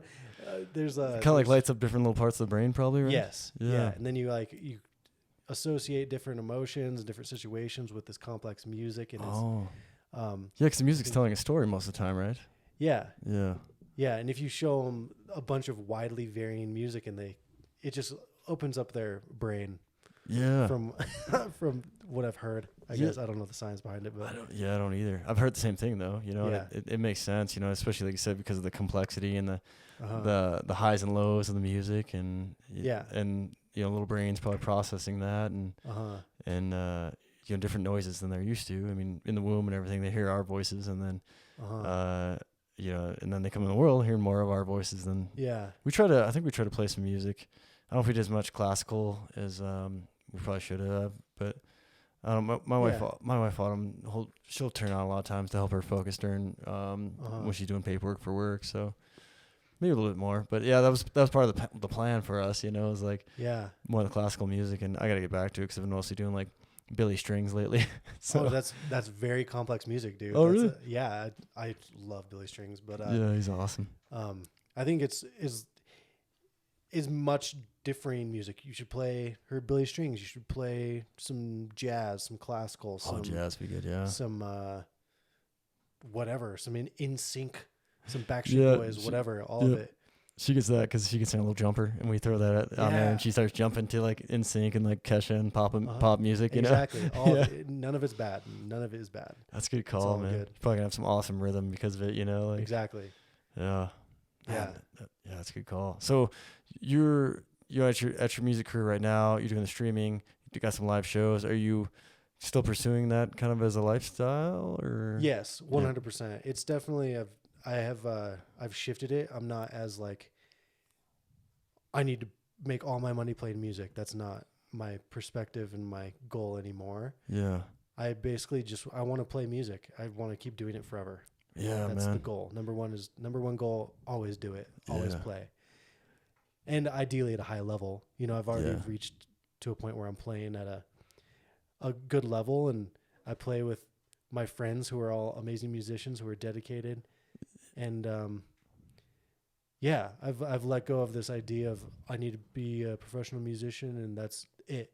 Yeah. Like that professional musician or die, that kind of attitude, right? Exactly. Like if I'm not doing this, then I haven't done it. Like the idea of making it, it's this weird thing. Yeah. Where now I just like play music. That's the goal. Yeah. And I think that's a better way to approach, man. I mean, I think there's sometimes where it's like you got to grind, and I think it's more like in your practice and stuff. But then like it's almost like you're putting it out there and let things kind of. It's like planting a seed, right? You can't make it grow. Like you put your time in, you cultivate the soil. This is going to get weird because I don't know enough about this to explain, but in my brain, it seems to be all right, right? And like plant the seed, takes, it grows and becomes, hopefully, flower or tree or whatever you're looking for, but it all takes time as well. And then, nurturing that and like, but also not over, you overwater it, kill it, all that good stuff. So like you kind of like, do it, follow his passion, and let it bloom, and fall in love with the process. Yeah, totally. And not so much it always used to be like the outcome. Like I want to play Red Rocks, I want to play the Gorge, I want to do all these things, I want to tour the world, which still want to do all that stuff. Yeah. But it's not like the goal. It's like once I do that, then I've made it. Yeah. The focus now is just loving it every step of the way. Yeah. Because it's like music. It's just like every musician you're playing these crazy shows and it's awesome. And so there's a lot of people, but then you're playing in a basement or a bar to like 10 people, which I like both. Yeah. I like both a lot. I bet, man. Yeah, because bar and basement, a little more personal, and then big venues, like a whole different energy, I bet. Yes.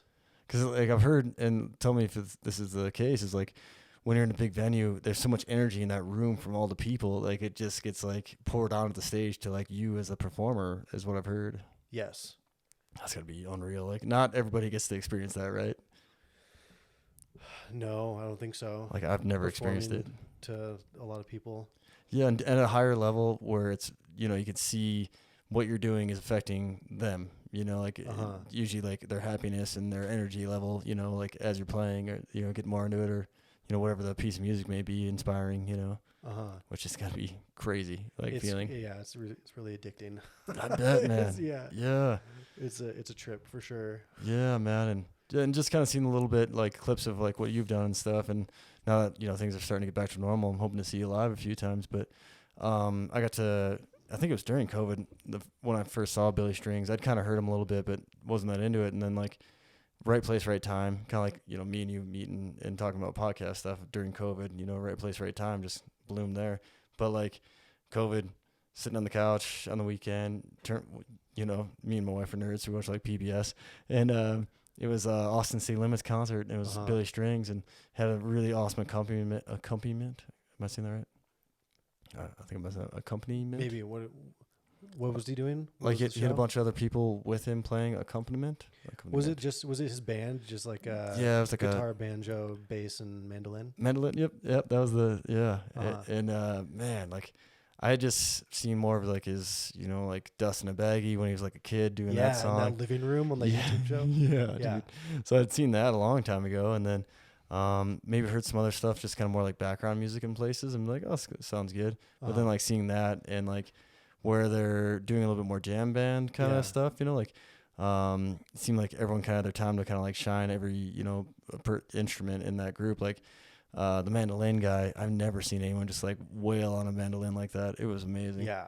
Like, that band is amazing. Yeah, he was ripping the strings, and like to hear a mandolin get played like that was like first time for me. So I was like in awe. And then banjo guy was shredding too, know. And you said what was the other?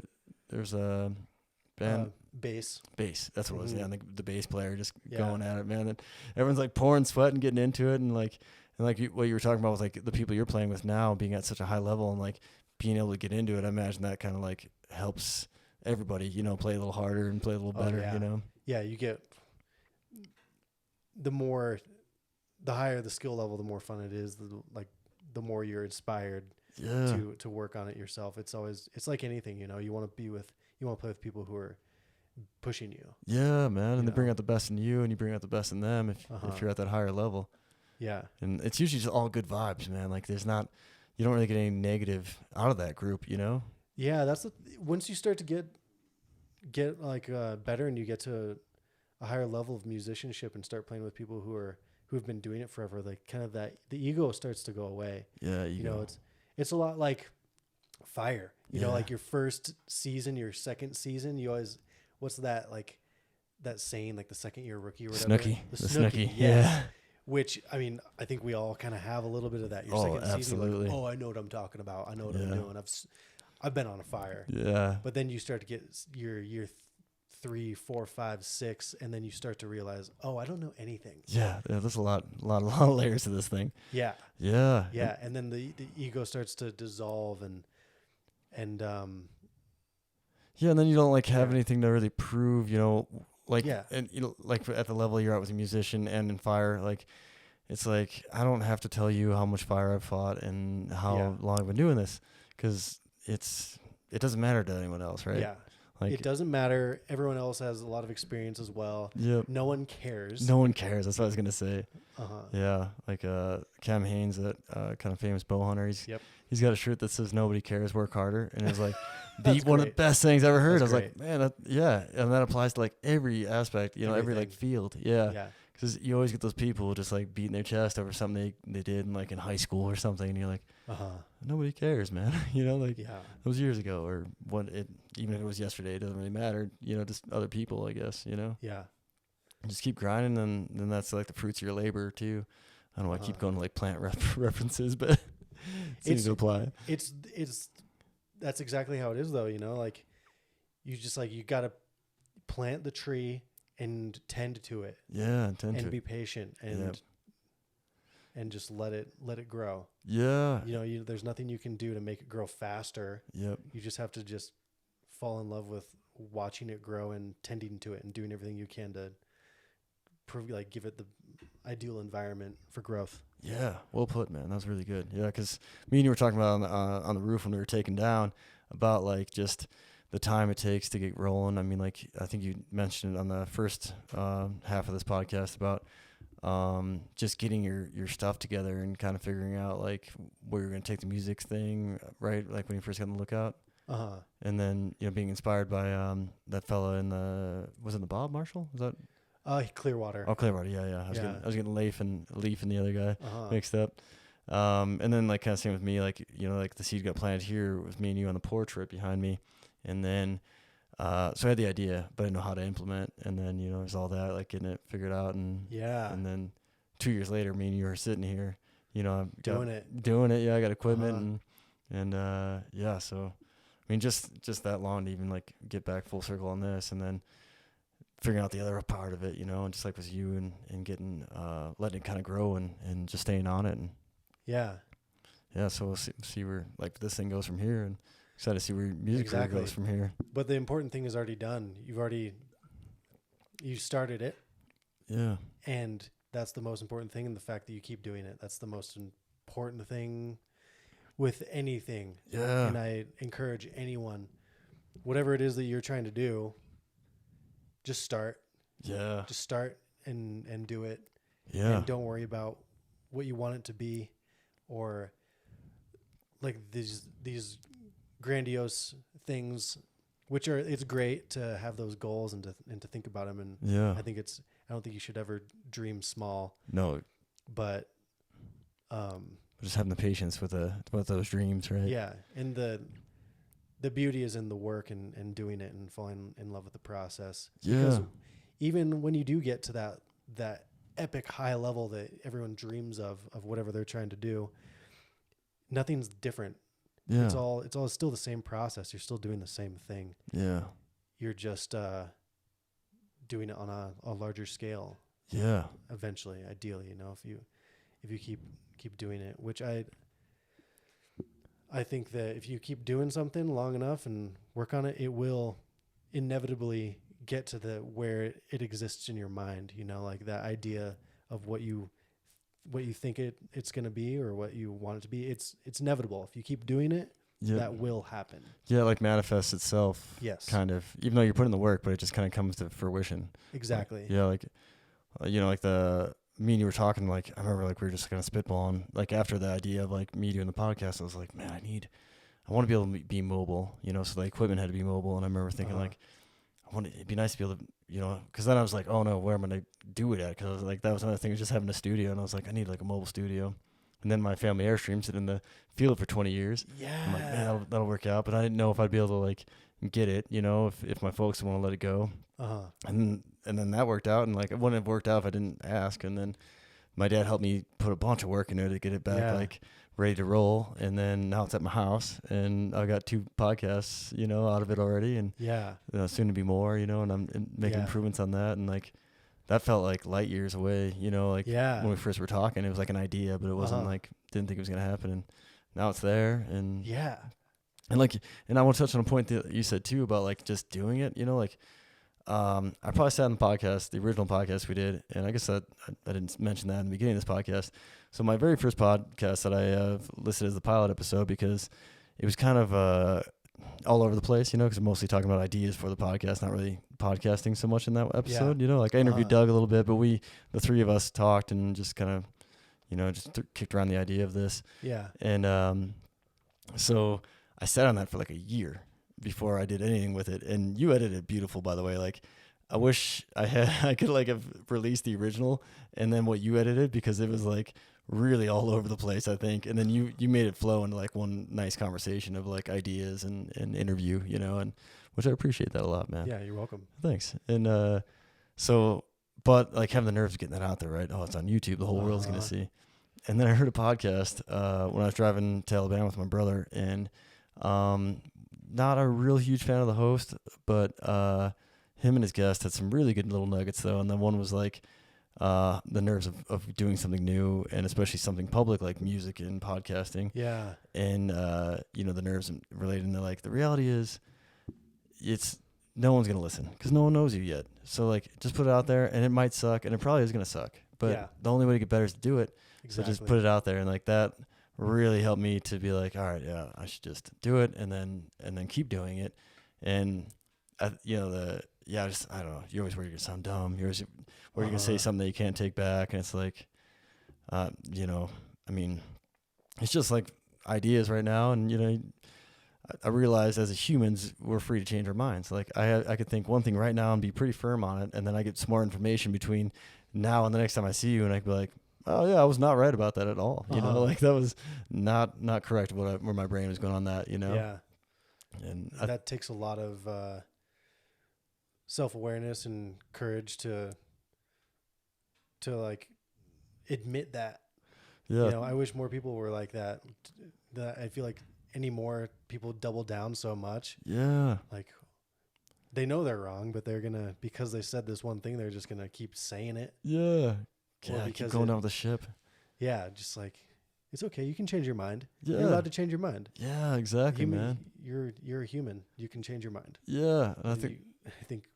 Go ahead. You have permission to change your mind. Yeah, I think people need to be reminded of that. A few podcasts that we listen to, like Rogan talks about a lot when like people call him out for something. He's like, especially like on some of the more like party podcasts, he's like, I don't know, it could be drunk or high saying that, like. Yeah, and then spitballing, yeah, like throwing ideas out there. Yeah, having fun. Yeah, having just fun. happen to have it recorded. Yeah, exactly. And then so you like later on, like someone calls you out and like, oh, dude, I don't remember saying that, but yeah, especially spitballing, like you get some new information like thrown at you, and then you just like knee jerk reaction. You're like, well, I don't like that, and then they be like, oh, you don't, Yeah. So.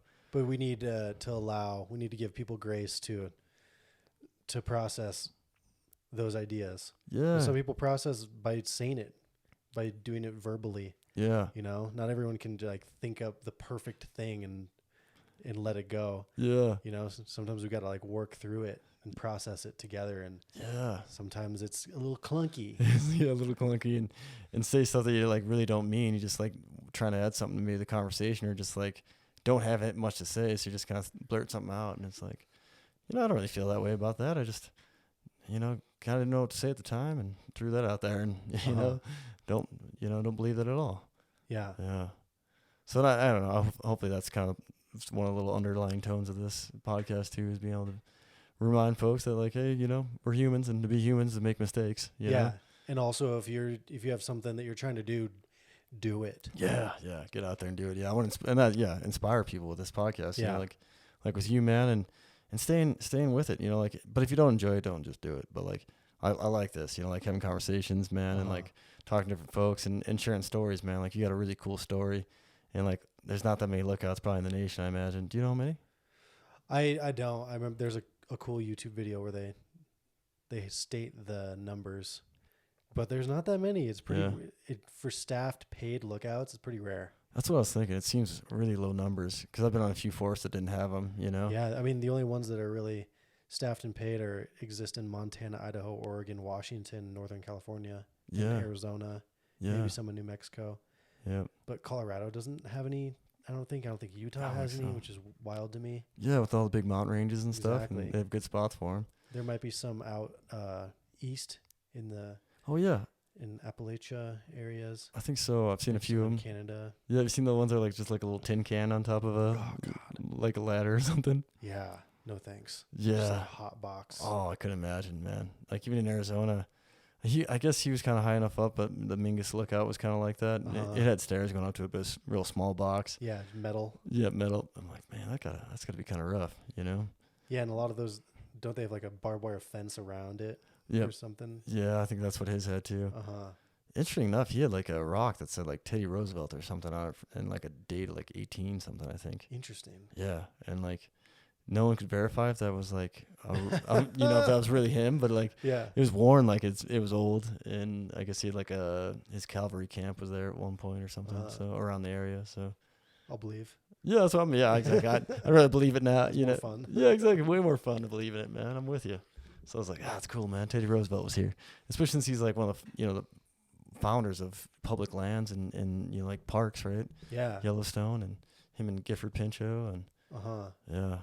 Yeah, my knowledge of the history of all that is poor. Mine's really poor, so I was kind of throwing that little thing out there to see, if you could pick up where I failed. I cannot. Me either, man. I just, ashamed to say, like, I didn't really know much about it until later on in my career, like about Gifford Pinchot and Teddy. I knew Teddy Roosevelt, 'cause everyone knows, but but more in depth on what they were doing to accomplish like wildernesses and parks. I don't know if that's really them, but kind of at least kickstarting the public lands conversations. Yeah. I think Teddy Roosevelt did a lot of that. Yeah, I think so too, man. Yeah, wildernesses are so important to me, man. I mean, we got like the biggest one out our back door, and I always thought it was the Bob Marshall because it looks huge on the map, but like the Frank Church the Bitterroot Sellway, and that like leads in the Frank Church or something, right? Yeah. So pretty lucky to be right where we're at. Yeah, it's epic. There's so much land. Yeah, it's amazing. It truly is, and you kind of you can kind of see like right back into it a little bit, right? Like, I can see. I can see into the wilderness. Yeah. Not like great, but you can see a little bit of it right through the Bitterroots. Yeah, I can see up. Yeah, I can definitely see into the wilderness because we've hiked a lot of those when we cut out to the wilderness boundary, and it's really not that far. It's only a couple miles to the wilderness boundary when you're going up any of these drainages back here. Yeah, because I can remember like one lightning bust where like a lot of them were hitting on the wilderness side of things, and I kept in my head I was gearing up like, all right, I'm gonna go hike up like Kootenai Creek or something, and go way back in there. Already here? Yeah, exactly. You have to drop your saw and be like, okay. No more saws past this point. Yeah. Oh man, I was really, really into the idea of using like crosscuts and like silkies for everything. Yeah.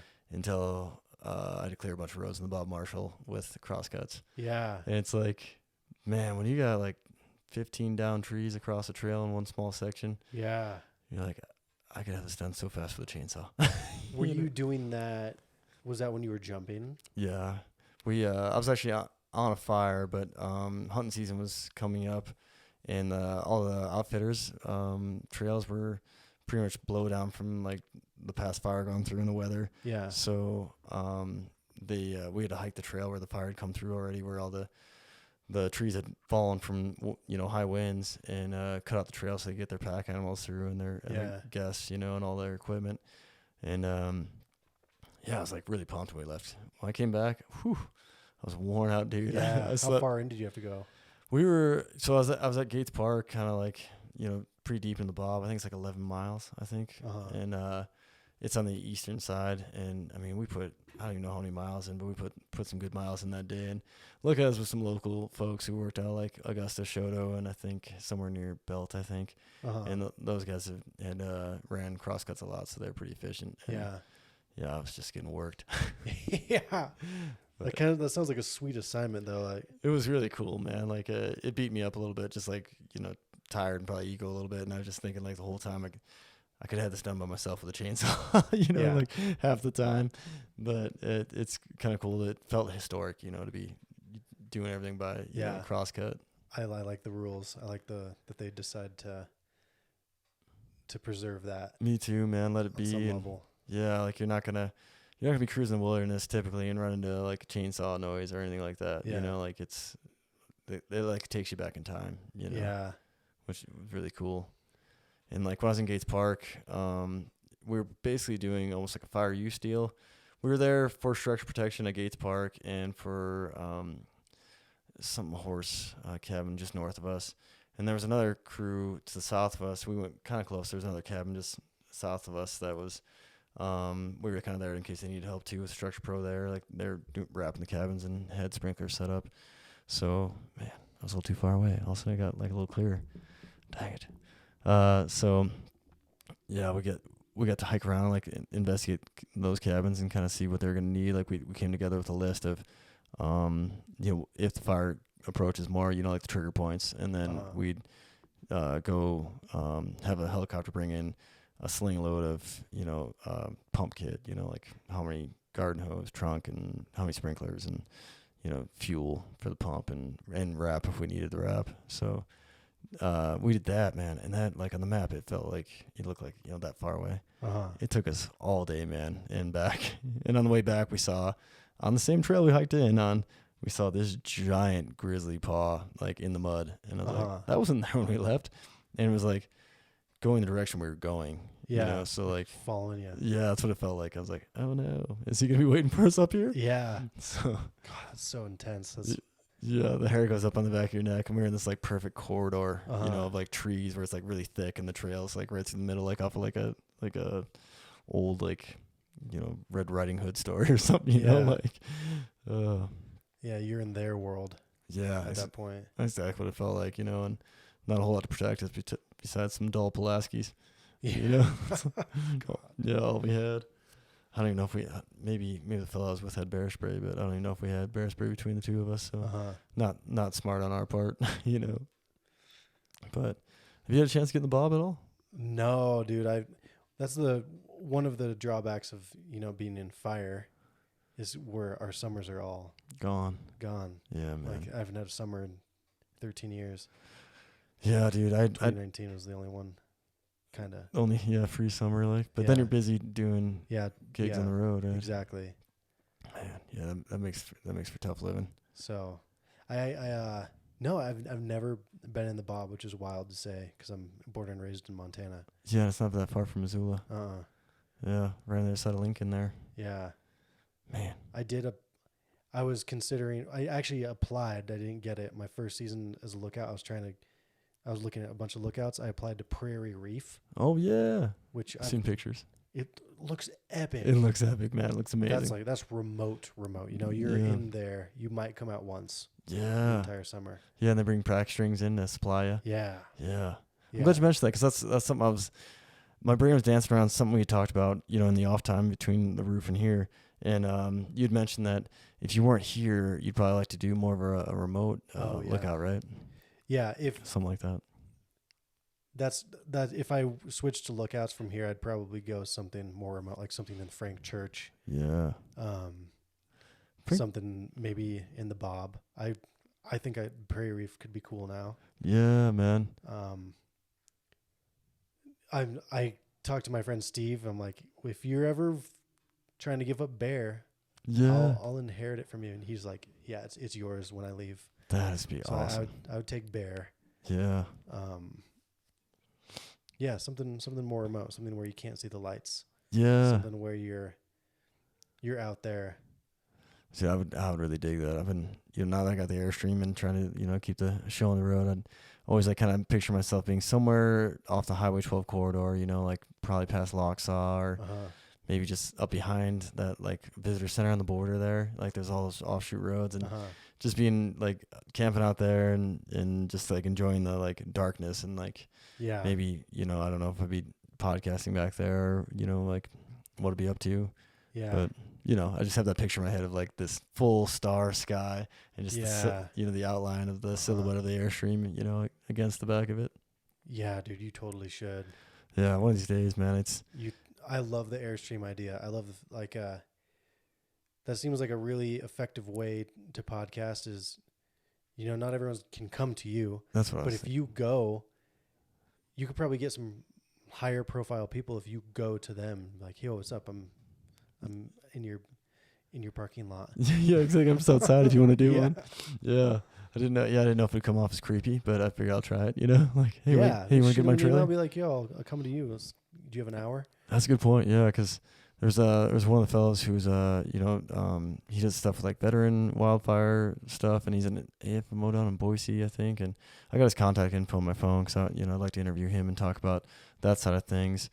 And just because there's the opportunity sometimes for Forest Service folks to crew boss like a military crew, like a crew that's serving full time in the military, and they just get dispatched to a fire or deployed to a fire, kind of like. Yeah.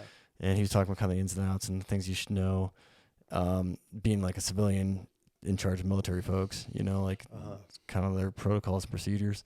So I talk to him and get that kind of info out there. And then the Boise Smoke Jumpers are there, and there's a bunch of rad folks that jump out of there. And then the Wildland Firefighter Foundation, you know, like to go in there and bug them and, you know, talk to, I think, is it Vicky is the founder? And then her son, Bert? Yeah, I'm messing up their names, but I think that's them. But yeah, and you know, they helped me out in the past, so I like to go down there and talk to them and just kind of like, you know, sit down and spread more of the good word of the stuff they're doing, man. You know, incredible outfit there. Definitely. And then just see the place too, man. It looks like a really cool, like they got the big memorial site and stuff, and t-shirt, like a room of t-shirts from all the crews and fire folks that have come to see him. So that's pretty cool. But yeah, I didn't even know that existed. Yeah, I was just you know, That's just because in Boise. Yeah, it's in Boise, yeah, where the foundation like center is, and our home base, I guess. And I've been getting more into it because I've been like playing around with the idea of, you know, trying to go down there and you know, like in the off season, I think it seems to be a little bit warmer out down there, you know, like at least in the shoulder season maybe, and go bug some folks and like go out to NCSB and be able to interview. Like I heard the base manager Darren Belsby might be retiring soon, so I was kind of hoping to catch him before he's out the door and sit down and talk to him and then you know, like just some of the cadre that trained me and whoever else maybe that, you know, like has an interesting story out that way. Yeah. But like you said, it makes it a lot easier because like those guys they're not here that often. If they're here because of fire reasons, and it'd be hard to lock them down. But and I think the lookout idea in the Frank would be pretty cool because there's so many hot springs back there. Yes. Yeah. I've been kind of in contact with one of them. I forgot which one he's at. But there's like this Reddit thread of there's this person on Reddit on the subreddit Cozy Places. Oh. That they are a lookout in Montana and they make violins. Oh, whoa. And they took a picture of their workspace. Yeah. And it's epic. And it kind of went viral, and I kind of piggybacked on that. And I was like, oh, yeah, this is your space. Well, this is my space. Oh, really? Like directly following. And so mine went semi-viral as well. Oh, wow. Not nearly as much as this person's, but then it kind of got me connected to a bunch of lookouts from Reddit. Really? Which happened to be mostly Montanans. Oh, really? And people from Idaho. And that's cool, man. And talking to him about his lookout, it looked like a sweet deal. He's in Frank Church. Oh, cool. Doesn't come out. It's very remote. He's making violins in there? This person makes violins. I mean, all the lookouts, they're all doing something. You know, like Mark Moak, the Mokes at they were at Spot Mountain. Yeah. Had to relocate to Salmon because of fires. Oh, that this year they did, huh? Oh, I didn't know. But he's a phenomenal photographer. Yeah. Yes. Yeah. I almost blurred up photographer. Yeah. He's a great photographer. Like, how do you say that? Yeah. Oh, it's getting late now. We've both worked all day. Yeah, exactly. No, I won't keep you up too much more, but man, yeah, like that's the beauty, I think, to me of the lookout and the lure that I have. Because originally, like the idea for me, and I don't have this talent, so it didn't really speak to me, is like being up in a tower and like writing stories. I thought it'd be super cool because it'd be the only way I could probably calm my brain enough to like just like focus on a story. Yeah. You know, like I could kind of think a story through and like, but to get the really good detail, you know, I think would be nothing to shut down. Oh no. Hold on, I'm gonna pause the sucker. Okay. I felt a little better. So the GoPro didn't overheat this time, just the battery died and I wasn't paying attention. So that's on me. But so I don't know where we left off, but wrapping up the podcast, man, I had a point I was going to bring back after we came back from the break, and it has left my mind. Do you remember?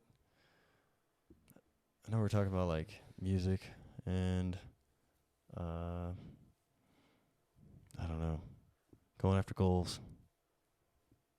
But yeah, I kind of forgot what we were talking about. So it's gone, and I don't think it's coming back. It's getting late. So I just want to thank everybody for tuning in, and if you like what you hear, and I hope you do, working hard, trying to improve every time, and trying to get better at editing, trying to be better at hosting. But if you guys enjoy us, please like and subscribe to help me keep this going, and maybe spread the word a little bit if you could, and get a better following, and maybe we can get some upgrades for this sucker, and upgrade the Airstream and bring better content to the channel. And then Tanner, thanks for being here, man. And you want to bless anytime? Oh, appreciate it. Yeah, we'll have to do like you're saying up top, man. Maybe do like at least an annual podcast. Yeah, definitely. We got to do this every year. Yeah, man. Yeah, I'm coming back next year at least. I know that. Yeah, and then after that, maybe I'll just chase you around with the Airstream. Like maybe we're doing some big shows, and I can follow you to Red Rocks or something cool. Fucking world tour, dude. Get the Airstream on the boat. Heck yeah. Yeah, I'll probably leave it behind for that kind of action. But you want to blast any social media out there, man? Yeah, just follow my. If you follow my Instagram, that kind of leads everywhere. But that's tannerfruit.loops, and it's called that because one of my projects is me looping.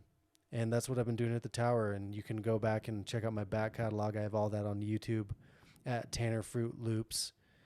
You can just put that in the search bar and it'll come up and you check out the channel. But yeah, I basically just hang out and improvise. Yeah.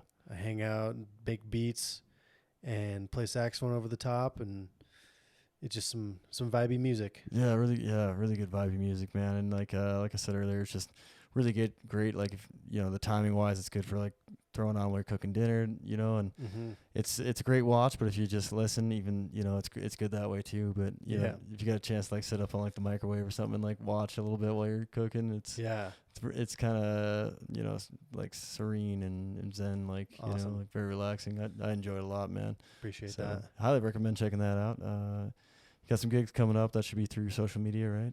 Yeah. If you just follow my stuff, then you'll be able to. I promote it relatively well. Yeah. I like to let people know where we're playing, mostly because I want you all to see my friends play music.